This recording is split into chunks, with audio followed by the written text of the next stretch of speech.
কত মানুষ মারা যাওয়ার সময় বিছানার মধ্যে প্রস্রাব পায়খানা কইরা দেয়। এটার কারণটা আপনারা একটু মনোযোগ দিয়ে শোনার চেষ্টা করবেন।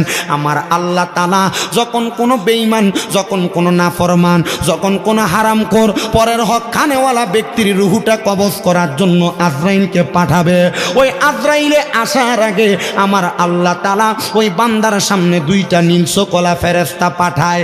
ওই ফেরেশতারা হইল আযাবের ফেরেশতা। ওই ফেরেশতারা বান্দার সামনে আইসা বান্দার সামনে যখন দাঁড়ায়, ওই বান্দাটা ফেরেশতাদের চেহারা দেইখা, নীল চোখগুলা দেইখা বান্দা ভয়ে বিছানার মধ্যে প্রস্রাব পায়খানা করে দেয়। এ মুসলমান, তুমি যদি মারা যাওয়ার সময় বিছানার মধ্যে প্রস্রাব পায়খানা করে দাও, একটাবার চিন্তা করে দেখো, আমার আল্লাহ তাআলার বান্দারা বলবে বান্দাটা মনে হয় আল্লাহ তাআলার আযাবের ফেরেশতার মুখ দেইখা মারা গেছে। হায়রে আমার বাবা, হায়রে আমার পর্দার অন্তরালের মা বোনেরা, এবার যখন ওই বান্দা বিছানায় প্রস্রাব পায়খানা কইরা দেয়, বান্দাটার সামনে আজরাইল আলাইহিস সালাতু ওয়াস সালাম হাজির হয়ে যায়। আজরাইলটা হাজির হওয়ার সাথে সাথে ওই বান্দাটা আজরাইলের সঙ্গে কথা বলার চেষ্টা করে, কিন্তু বান্দার হায়াত তো শেষ হয়ে গেছে, বান্দা তো আজরাইলের সঙ্গে কথা বলতে পারবে না। ওই সময় বান্দার দুই চোয়ালের মাঝখানে বান্দার জিহ্বাটা কামড় পড়া যায়। ও মুসলমান, বান্দার দুই চোয়ালের মাঝখানে জিহ্বাটা কামড় পড়ার পরে এবার বান্দা আজরাইলকে তার চোখের ইশারা দিয়া বোঝানোর চেষ্টা করে। এবার বান্দার চোখটা আজরাইলের ভয়ঙ্কর চেহারার দিকে তাকায়া বান্দার চোখটা উপরের দিকে উল্টে যায়।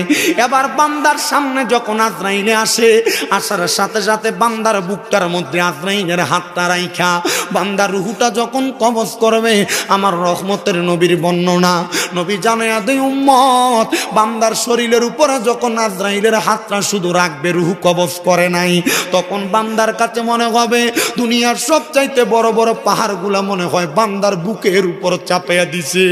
না রে, শুধু তাই না, ওই বান্দার বুকের মধ্যে তাইকা আজরাইলে হাত দিয়া যখন রুহুটা কবজ করে নিয়ে যাবে, ওই বান্দার কত কষ্ট হবে জানো? একটা ছাগল জীবিত অবস্থায় থাকলে, একটা বকরি জীবিত অবস্থায় থাকলে, ওই ছাগল বকরিটার জীবিত অবস্থায় লটকায়া দিলে, শরীরের চামড়াটা জীবিত অবস্থায় টাইনা টাইনা চিরা ফেললে ওই বকরিটার যত কষ্ট হবে, একটা বেঈমান বেআমলের একটা নাফরমানের তত কষ্ট হবে। ও মায়ার নবী, এত কষ্ট পাওয়ার পর বান্দাটারে কি মাফ করা হবে? বলে বান্দার মরণ থেকে কষ্ট তো শুধুমাত্র শুরু হইল, বান্দার রুহুটা নিয়ে যখন আজরাইল ফেরেশতা যাবে, ওই ফেরেশতা নাকের মধ্যে এমন ভাবে কাপড় দিয়া ঢাকনা দিবে, বান্দার রুহু নিয়ে সামনের দিকে যাবে। বান্দা বলবে, রে আজরাইল, আমার রুহু নিয়ে যে সামনের দিকে এত তাড়াতাড়ি যাও, তুমি যদি জানতা আমার জন্য আল্লাহ তাআলা কত যন্ত্রণাদায়ক শাস্তি রেডি করে রাখছে, তাইলে তুমি এত তাড়াতাড়ি আমারে নিয়ে যাইতা না। এবার বান্দা রুহু নিয়ে যাবে প্রথম আসমানের সামনে।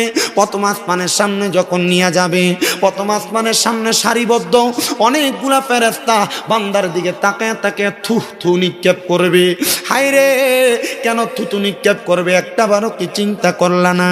আমার রহমতের নবীজি হাদিসে জিব্রাইলের মাধ্যমে জানাইয়া দিতেছে, রে উম্মতের দলেরা, বান্দার দিকে থুতু নিক্ষেপ করার পর জিব্রাইল ফেরেশতা জিজ্ঞাসা করবে, তোমরা এই বান্দা ইন্তেকাল করার পরে বান্দার দিকে কেন থুতু নিক্ষেপ করো?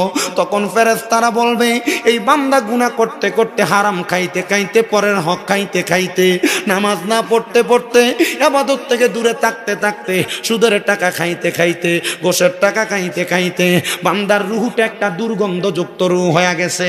এই জন্য আমরা বান্দার রুহুর দিকে আমরা থুতু নিক্ষেপ করি। এই সুদখোরেরা জাফলং এলাকায় যদি থাকো, এই ঘুষখোরেরা লাখের পার এলাকায় যদি থাকো, এই পরের জমি দখল করিনারা যদি এই মাহফিলে তাইকা থাকো, চিন্তা করে দেখো তোমার রুহুটার দিকে ওই ফেরেশতারা থুতু নিক্ষেপ করবে। এবার বলেন, সুদখানার মতো ঘুষখানার মতো এমন বালা মানুষ এই জাফলং এলাকায় আছে না নাই? কম না বেশি? আরে শুধু বেশি না, আমরা সমাজের মানুষ এই সুদখোররে ধরে নিয়ে মসজিদের সভাপতি বানাই, আমরা সমাজের মানুষ এই সুদখোর আর হারামখোররে ধরে নিয়ে মসজিদের সেক্রেটারি বানাই। আমাদের সমাজের মানুষের সুদকুর ঘুষকুর হারামখোর গুলারে দৈরানি এলাকার সর্দার আর মাতাব্বর বানায়। আল্লাহর কসম তিরমিজি শরীফ 2211 নম্বর হাদিস আল্লাহর নবী কয়, যখন দেখবা সমাজের মানুষ নিকৃষ্ট লোকদেরকে সমাজের নেতৃত্ব দেওয়ার জন্য দাঁড় করায়া দেয়, মনে করবা তোমাদেরকে আযাব গজব পাকড়াও করতেছে। ও মুসলমান, সুদকুর ঘুষকুর গুলাতে সমাজের মসজিদের সভাপতি হয়, এটা নতুন কিছু না। আল্লাহর নবী বইলা গেছে আরো 1500 বছর আগে, এটা কিয়ামতের আলামত, আযাবের লক্ষণ। এবার আপনারা বলেন, এই হারামখোর গুলা যখন মরার পর কবরের শাস্তিটা কি কম না বেশি? এবার বলেন, এই সুদকুরের পরিমাণও সোনার বাংলাদেশে কম না বেশি?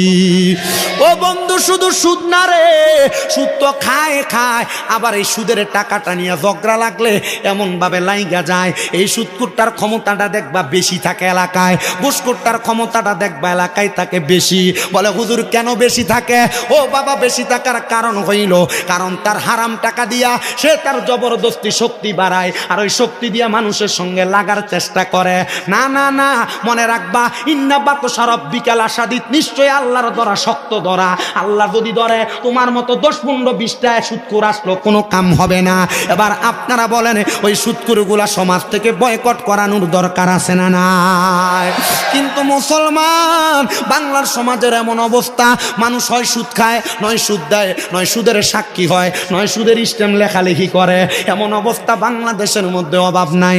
আবার এখন সিস্টেম উল্টে গেছে গা, বেড়ারা সুদ খায় না, বাড়ি বেরিয়েতে সুদের ব্যবসা করে। কথা কথা না, ওরে বাড়ি কিস্তির নাম দিয়ে যে সুদের ব্যবসা চলে, এই সুদের ব্যবসার নামক বাইরের থেকে তো তারা সরাইতে পারত না। আমি বলবো, আম্মুজিরা সুদের টাকা দিয়া দামি গোস্ত খাইবা, কোনো লাভ হবে না। বাবাজিরা হারাম টাকা দিয়া দামি কাপড় পরবা, কোনো লাভ হবে না।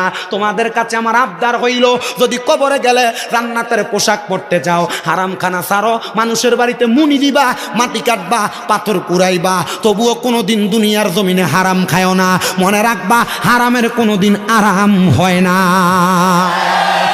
আবার সুদের এখন একটা ইন্টারন্যাশনাল নাম হয়ে গেছে, এলাকাতে মানুষ সুদকুর বলবে, এজন্য এলাকাতে সুদে খায় না। এককালীন নিয়ে ব্যাংকের মধ্যে 10-20 লাখ রাখা দেলায়। এটার নাম দিছে এখন FDR।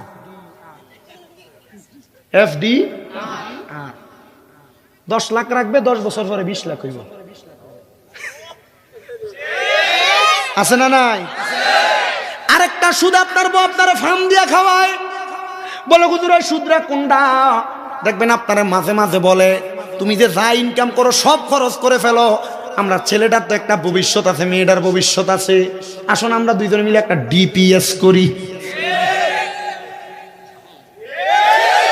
সবই কইতেছে না, কারণ তলে তলে তারাও করে রাখছে। কথা কয় না, আছে না নাই? এ মুসলমান, এই DPS নামক হারাম টাকা দিয়া সন্তানের ভবিষ্যৎ। এই আব্বা, না, হাজত থাকলে যান, অসুবিধা না, হাজত থাকতে পারে। কারণ আমার মনে আছে, আমি গত মোটামুটি 1.5 মাস আগে ওই যে গাজীপুরের পাশে, টাঙ্গাইলে দেলদুয়ার থানায় আমি এক মাহফিল করছি, এই সুদের অর্জন করছি, 4-5 জন উঠে গেছে। আমি নামার আগেই মোটামুটি মাহফিল কমিটির পোলাপানির চেহারা দিয়ে খুব একবার উগ্র, একবার খুব চেতা। নামার পরে, হুজুর আজকে ঠিক আছে হুজুর। আমি বললাম, কেন ঠিক আছে? হুজুর দেখছুন না, ওয়াজের সময় দেয় সুদকুর উঠে গেছে গা, আমরা লাগার বড় সুদকুর। এখন সুদের ওয়াজের সময় যদি আপনি উঠতে যান গা, পরে আপনার যদি মানে সুদকুর মনে করে, আমি আর লাগে বাবা উঠতো না, বাবা বইয়ে থাও নিরাল, সুদের ওয়াজ থেকে বাইরে আর পরে উঠতো। আমার ওয়াজের সাবজেক্ট কিন্তু এটা না, ওয়াজের সাবজেক্ট বাইন্দা দিচ্ছে আমার। অসুবিধা হইতেছে আপনারা? সুদ খানাটা কি ভালো না খারাপ? আল্লাহ বোঝার তৌফিক দান করুন, জোরে কোন আমিন। এ মুসলমান, এ নবীর উম্মতের দলেরা, তাইলে DPS নামক সুদের ব্যবসা সমাজে আছে না নাই? মোহাব্বতে কোন আছে না নাই? ও বাবাই হারাম খানা সারবা। বলে হুজুর কেন? এ হারাম খাইয়া জায়গা জমি দখল কইরা, মানুষের টাকা মিথ্যা বইলা খাইয়া, অপহরণ কইরা, মানুষের জমি দখল কইরা, মিথ্যা কথা বইলা ব্যবসা কইরা, ওজনে কম দিয়া তুমি যত রকমের পয়সা বানাও না কেন, কবরে যাওয়ার পর তোমার শাস্তি কিন্তু কম হবে না। বলে হুজুর কেন? বলে হারাম কুট্টা পাকা গুনাহগারটা বেনামাজিটা যখন মারা যাবে, মারা যাওয়ার পর যখন কবরে যাবে, ওই কবরে যাওয়ার আগে বান্দাটার যে লাঞ্ছনা দেওয়া হবে, এবার বলবে বান্দার ঠিকানা কোথায়? আল্লাহর কোরআন কই হারামখোর যারা কুফরি করে, মানে গুনারে গুনাহ যায় না, যারা গুনার কাজ করে তাদের ঠিকানা কোথায়? আল্লাহ কোরআনে কয় ইন্নাল্লাযীনা কাফারু মিন আহলিল কিতাবি ওয়াল মুশরিকিনা ফি নারি জাহান্নামা খালিদিনা ফিহা উলাইকা হুম শাররুল বারিয়া। নিশ্চয় যারা কুফরি করে আহলে কিতাবের অন্তর্ভুক্ত এবং শিরিক করে মুশরিক, ওই মুশরিকদের ঠিকানা তারা জাহান্নামের অতল গহ্বরে থাকবে। কয়দিন থাকবে? খালিদিনা ফিহা, চিরস্থায়ী বাসিন্দা হয়ে থাকবে। আল্লাহ তারা কারা? আল্লাহ কয় উলাইকা হুম শাররুল বারিয়া, এরা হইল দুনিয়ার সবচাইতে নিকৃষ্ট বান্দা, নিকৃষ্ট বান্দা। ও আল্লাহ, জাহান্নামের মধ্যে কয়দিন থাকবো? আমরা তো কথার কথাই বইলা ফেলি। কবরের মধ্যে প্রশ্ন করবে তিনটা, মান রব্বুকা ওয়া মান দীনুকা ওয়া মান নাবিয়ুকা। না না বাবা, এ হারামখোর নাফরমানগুলা কবরে গেলে কোনো সওয়ালের জবাব নাই, কবর থেকে ডাইরেক্ট ফিডা শুরু। বলে হুজুর কেমনে ফিডা?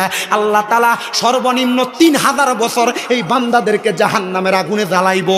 জাহান্নামের আগুনে এমনি জ্বালাইতো না, জাহান্নামের আগুনের রং হবে তিনটা, একটা লাল, একটা সাদা, একটা কালা। লাল রঙের আগুনে 1000 বছর জ্বালায়া, সাদা রঙের আগুনে 1000 বছর জ্বালায়া, কালা রঙের আগুনে 1000 বছর জ্বালায়া বান্দারে তাকাসুর নামক একটা জায়গাতে দাঁড় করাইব।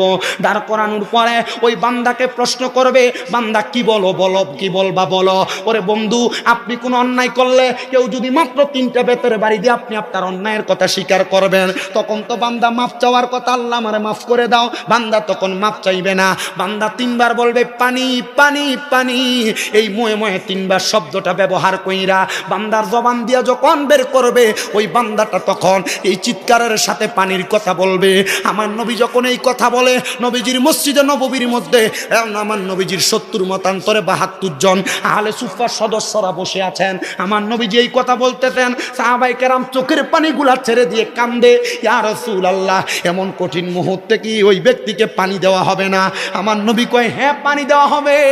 ও বাবা, দুনিয়ার মিনারেল ওয়াটারের মতো পানি না, ওই জাহান্নামের মধ্যে যেই পানিটা দেওয়া হবে, ওই পানির হাদিসের ভাষায় কয় তিনাতুল খাবাল। ওই তিনাতুল খাবাল কেমনে দিব জানো? একটা গরম লোহার পাত্রকে, একটা মগেরে লোহার আগুনের কয়লা যেমন লাল প্রজ্বলিত থাকে, একটা লোহার পাত্রে এমন প্রজ্বলিত কইরা অন্যান্য জাহান্নামীদের রক্ত আর পুজে বোতলের মধ্যে, এই পানির পাত্রের মধ্যে করে বান্দাকে দেওয়া হবে। নবীজি, তারা কি এই পানিটা পান করবে? বলে হ্যাঁ পান করবে। নবী গো, তারা কেমনে পান করবে? রক্তপুষ তো মানুষ খাইতে পারে না, মানুষ এই রক্তপুষগুলা কেমনে মুখের মধ্যে দিবে? বলে হ্যাঁ, যখন নাকের মধ্যে তৈরা তারা রক্তপুষগুলা তাদের মুখের মধ্যে ঢাইলা দিবে, তাদের জিহ্বাটা গইলা, পেটের নাড়ি বুড়ি গুড়া গইলা তাদের বাথরুমের পায়খানা রাস্তা দিয়ে বের হয়ে যাবে। ও মুসলমান, নামাজ ছাইরা দাও তোমার বিষয়, রোজা ছাইরা দাও তোমার বিষয়, ইবাদত ছাইরা দাও তোমার বিষয়, হারাম খাও তোমার বিষয়। কবরে গেলে যদি এই শাস্তিগুলা মরণ থেকে ভোগ করতে পারো তোমার ব্যাপার। তুমি দুনিয়াতে বাঁচকা পাপে কাজ করো, আমার কোনো অসুবিধা নাই, গুনার কাজ করো অসুবিধা নাই, তবে মরার পরে এই শাস্তিগুলা সামান্যভাবে হইলেও উপভোগ করা লাগবে। এবার সাহাবায়ে কেরাম এই কথা শুই না 40 জন সাহাবায়ে কেরাম বেহুশ হয়ে পড়ে রইছে। আনাস ইবনে মালিক রাদিয়াল্লাহু তাআলা আনহু বলে, আমি তাকে দেখলাম বাকি 30 জন সাহাবী গড়াগড়ি করে কান্নাকাটি করতেছে।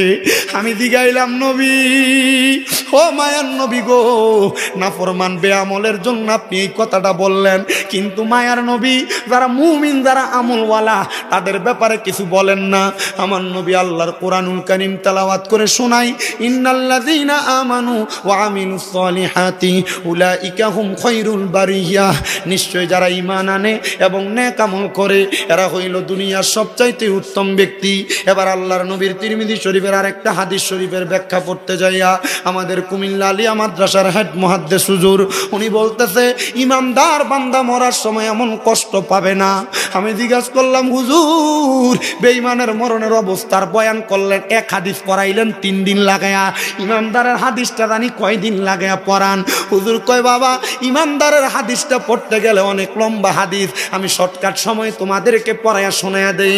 আমার হুজুর আমার কাছে বলতেছে, ও বাবা শোনো, ওই দিন ক্লাসের মধ্যে যায় দেখি ছাত্র শুধু আমি হুদা একজন।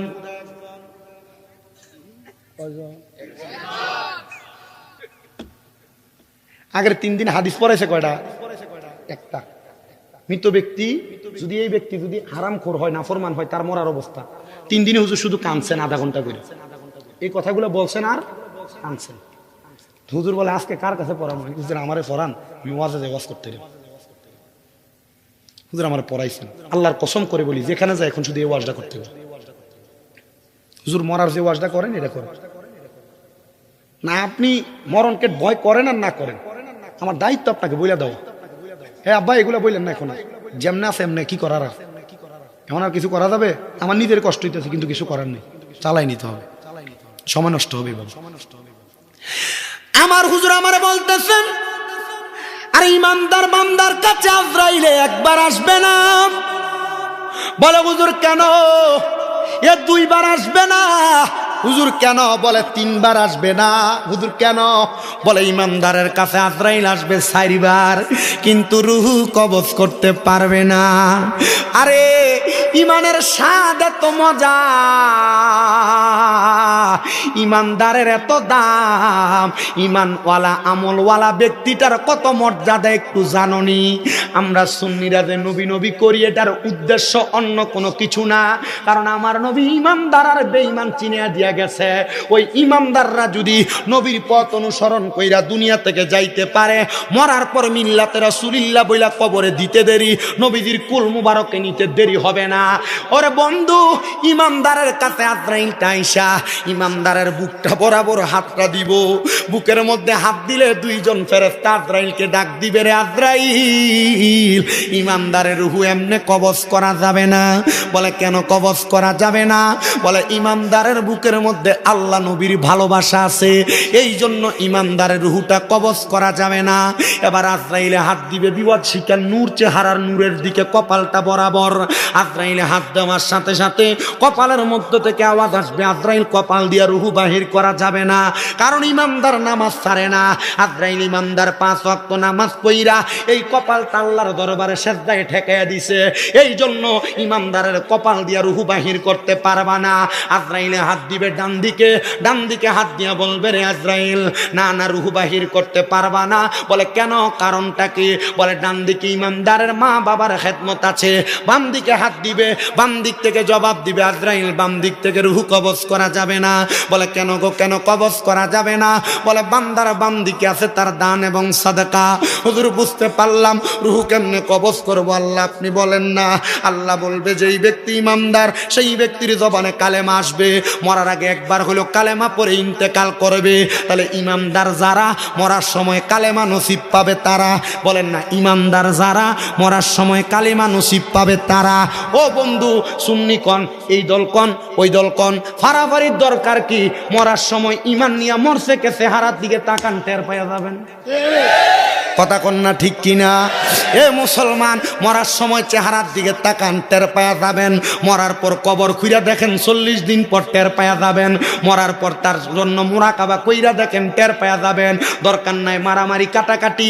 আহলে সুন্নাত সঠিক দল আর কোনটা বেঠিক দল, কোনটা বেঠিক দল আমি বুঝাইতে আসি নাই, আমি শুধু আহলে সুন্নাত সঠিক দল বুঝাইতে আসছি, অন্য কোন দল নিয়ে দ্বন্দ্ব লাগাইতে আসি নাই। তবে একটা কথা মনে রাখবা, কবরে যদি নবীকে নবী বইলা পরিচয় দিতে চাও, কবরে যদি নবীকে আপন করে পাইতে চাও, সুন্নিয়তের পতাকা তলে থাইকা আমার নবীর প্রেমে জীবন দিয়া এই দুনিয়ার জমিন থেকে নবীর আদেশ মোতাবেক আমল করে কবরে যাইবা। আল্লাহর কসম, দুনিয়া কবরে হাসর মিজান ফুলছে, রাতে কোনো ভয় থাকবে না। এ মুসলমান ইমানদার, গভীর মনোযোগ দিয়ে বয়ান শ্রবণ করার চেষ্টা করবেন রে বাবারাম। এবার আজরাইল আসবে ইমানদারের কাছে। ও বাবা, বেঈমানের রূহ যখন নিছিল, বেঈমানের কষ্টটা কেমন? জীবিত বকরির চামড়া ছিঁড়া ফেললে যেমন কষ্ট, বেঈমানের তেমন কষ্ট, কিন্তু ইমানদারের এমন কষ্ট হবে না। নবী কেন? বলে ইমানদার কালেমা পড়বে, জবান দ্বারা বাতাস বের হবে, দুধের জন্য কান্নাকাটি করলে, তার মা তার মাথার মধ্যে হাত বুলিয়ে দিলে, বাচ্চা যেমন ভাবে ঘুমায়া যায়, ইমানদার এমন ভাবে ঘুমায়া যাবে, ইমানদার মরার কষ্ট টের পাবে না। হাইরে আমার জাফলং এর লাখের পারের বাবারা, ও জাফলং এলাকার পর্দার অন্তরাল আলের আম্মুজিরা, আমি তোমরার পায়ে দইরা কই গো মা, যদি মরতে হয় ইমানদারের মতো মরবা, মরার সময় টের পাবা না। রুহুটা যখন কবজ করবে, বেঈমানের রুহু কইছে এত তাড়াতাড়ি নিস না, আর ইমানদারের রুহু বলবে আমারে তাড়াতাড়ি নেও না কেন রে আজরাইল, তুমি যদি জানতা আমার আল্লাহ তাআলা আমার জন্য কত কঠিন নিয়ামত রেডি করে রাখছে, তাইলে তুমি আমার এত আস্তে আস্তে নিতা না। এবার আজরাইল ইমানদারের রুহুটা হাতে করে নিয়ে যাবে। নেওয়ার সময় আজরাইল তো বেঈমানের রুহু নেওয়ার সময় নাকে লাগাইছিল কাপড়, কিন্তু ইমানদারের রুহু নেওয়ার সময় লাগাবে না। আর প্রথম আসমানের সামনে যায়া দেখবে, প্রথম আসমানের সামনে যায়া দেখবে আসমানের ফেরেশতারা আহলা ওয়া সাহালান মারহাবান দুয়ুফুল্লাহ, দুয়ুফুর রহমান বইলা আল্লাহর মেহমান বইলা স্বাগতম জানায়। কিরে বেঈমানের থুতু দেয়, ইমানদাররে স্বাগতম জানায়। তাইলে আমরা তো ইমানদার হইয়া মরাই তো উত্তম। এ মুসলমান শুধু তাই না, এবার আজরাইলে ইমানদারের রুহুটা নিয়ে যখন যাবে, আসমানের দিকে যাইতে যাইতে আমরার এলাকায় এক জাতের মাছ আছে, যেই মাছ হাতে নিলে পিছনে জায়গা ছালি দিয়া ধরা লাগে। কি মাছ? ইমানদারের রুহু আজরাইলের হাতে থাকবে না, এমন ভাবে ফিসতে যাবে গা, আজরাইলের হাতে ইমানদারের রুহুটা রাখতে পারবে না। বলে হুজুর কেন গো? ইমানদারের রুহু যখন আজরাইলের হাতে থাকবে না, আজরাইল ডাক দিয়ে বলবে আল্লাহ রুহুটা কি করব? বলে জান্নাতে যাও, যাহাবি ওয়াল ফিদ্দাত, স্বর্ণরূপার পেয়ালা নাও, স্বর্ণরূপার পাত্র আইনা ইমানদারের রুহুটা রাখবে, সেখানেও থাকবে না। এ আব্বুজিরা, তখন আমার আল্লাহ তাআলার ফেরেশতা জিবরাইল আল্লাহর কাছে জানতে চাইবে গো আল্লাহ রুহুটা কি করব? কোন জায়গায় তো থাকে না। আল্লাহ কোরআনের আয়াত তেলাওয়াত কইরা ওই আজরাইলকে শোনায়া দিব, তোমার কি স্মরণ নাই ওই কথা? বলে কোন কথা? আমি আল্লাহ বলেছি ওয়ালা তাকুলু লিমান ইউকতালু ফি সাবিলিল্লাহি আমওয়াত বাল আহইয়াউ ওয়ালাকিন লা তাশউরুন। যারা আমি আল্লাহর রাস্তায় চলে যায় এরা মরা না, এদেরকে মৃত বলে ধারণা কইরো না। আল্লাহ কেন? আল্লাহ কয় বাল আহইয়াহুম, তারা জিন্দা। এই সিলেট এলাকা সহ সারা বিশ্বের আনাচে কানাচে শাহজালাল ইয়ামিনী সহ 360 আউলিয়া সহ যত হক্কানি রাব্বানি পীর মাসের কাছে এরা মরে নাই, মরে নাই। এদেরকে আমার আল্লাহ তাআলা আবার তাদের মাঝে রূহ ফিরিয়ে দিছে।